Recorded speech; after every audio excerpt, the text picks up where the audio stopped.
So as an example, let's see where do we need to nest one loop inside the body of the other loop.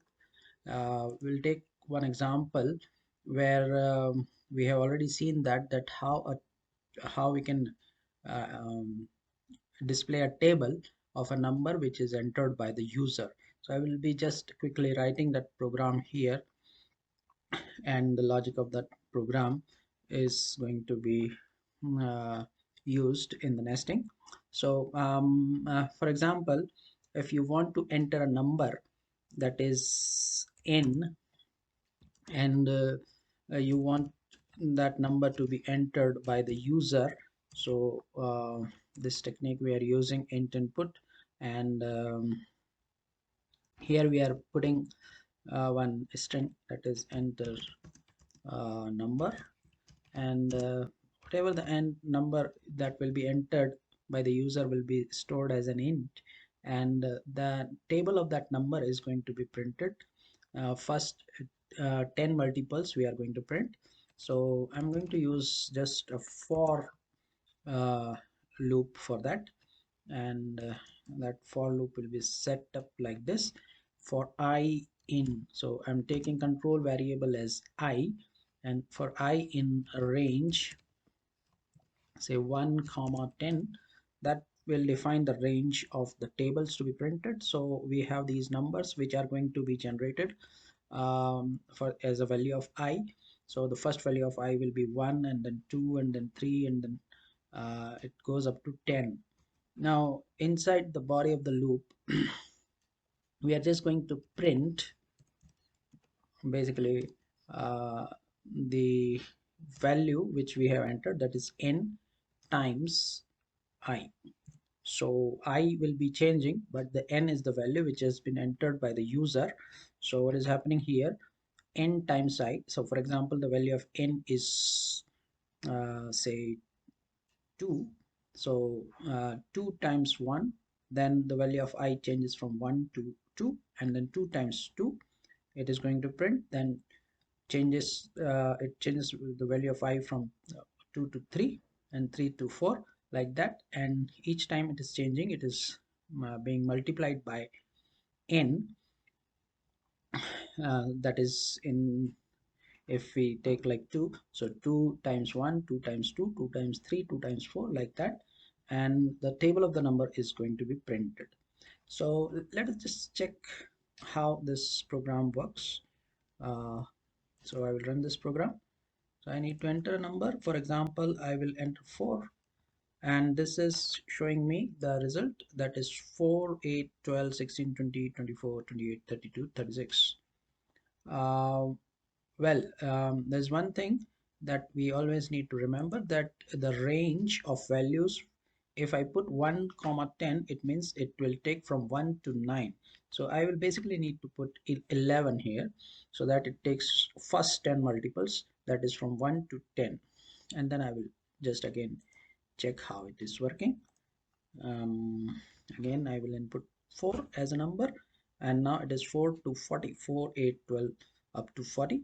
So that looks great. Yeah, so that's the table of the number which has of the number that has been entered by the user.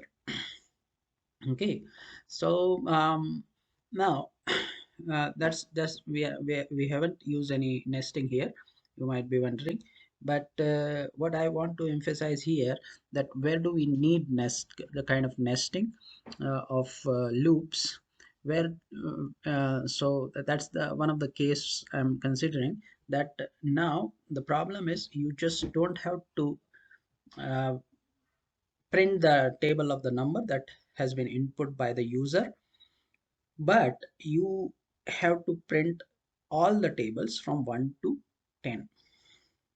You don't have to input any number, but the program needs to print all the tables which are 1 to 10, all the tables of the numbers 1 to 10.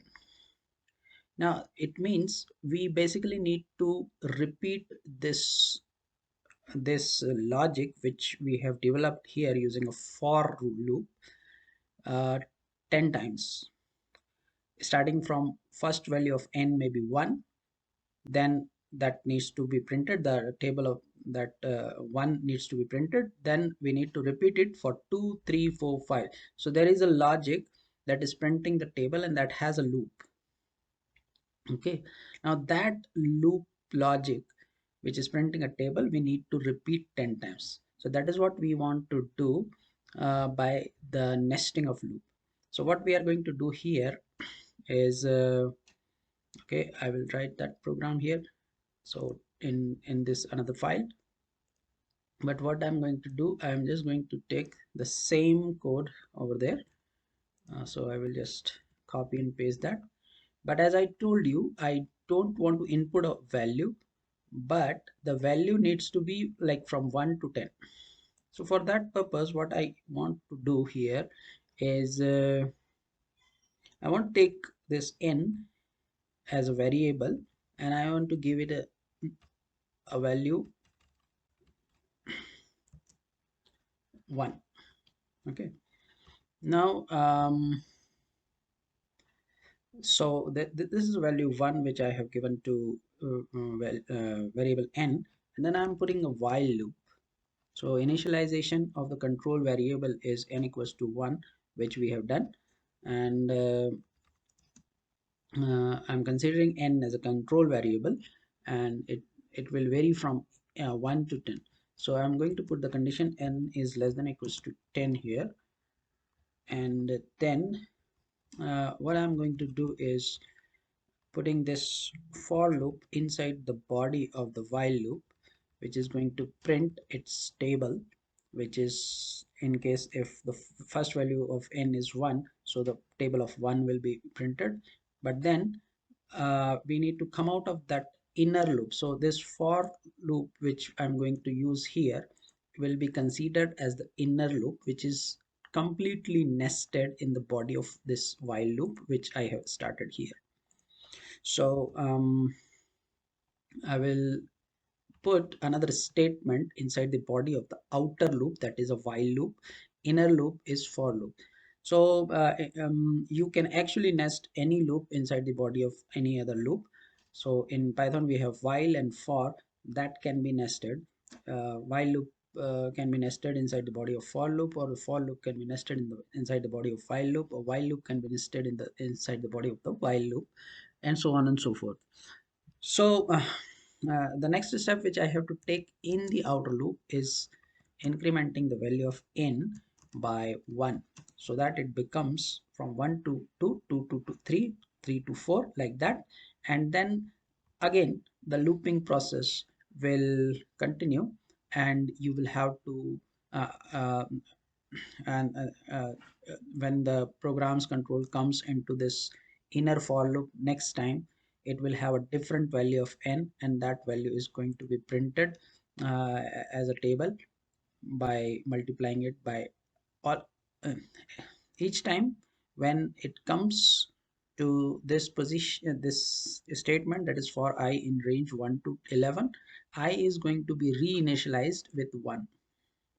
So each the value of n keeps changing when it enters into the outer loop body until it becomes like 10. But each time it enters into the body of this while loop, for loop is initialized, and it initializes the value of I from 1. So it always starts from 1. Now this is in so you can see here, this for loop has one statement, that is print, and this while loop has two statements, that is one is for and the other is n equals to n plus 1. So in that way we are nesting a complete for loop inside the body of a while loop. I will just delete these additional lines, and I think that this code should work to print all the tables from 1 to 10. Let's see. Okay, so you can see here the tables are printed actually. So if you see the first table here, 1 2 3 4 5 6 7 8 9 10, that is the table of 1. Then 2 4 6 8 10 12 15 sorry 14 16 14 16 18 20. then the table of 3, then table of 4, and like that it has printed all the tables in one line. So you can see the use of the nesting here.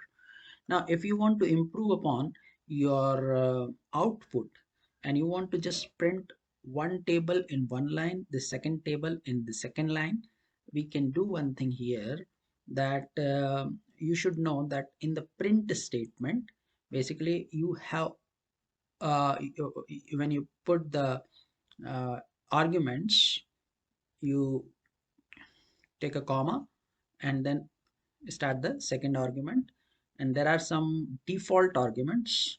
One of the default argument is the end, which is equal to the new line, but we can change always that end to something else. So we can have like the second argument is, that is end equals to into single quotes we can put escape sequence T, which is for the tab.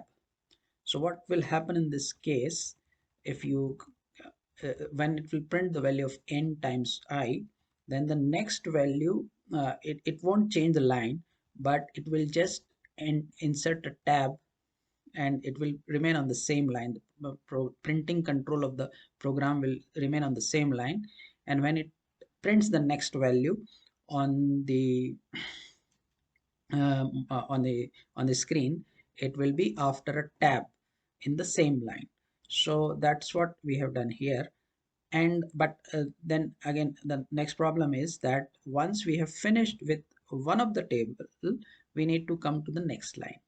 So for that purpose, what we can do here is, inside the body of the outer loop, which is a while loop, I will put another print with a new line character.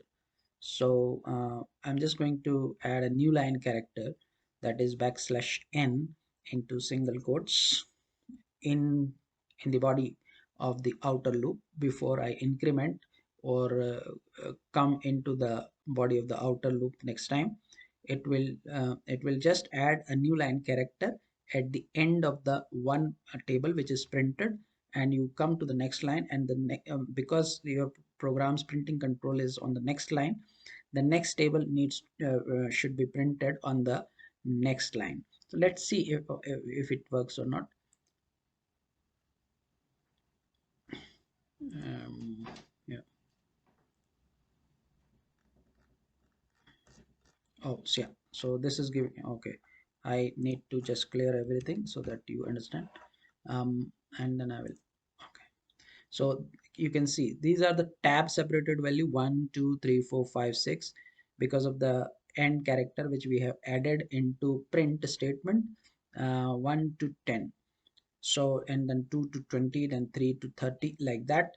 So each table is actually being printed on one line, and then the program's printing control comes on the next line, and you print the next table. And in that way, because the value of n is going from 1 to 10, the terminating condition is n less than equals to 10.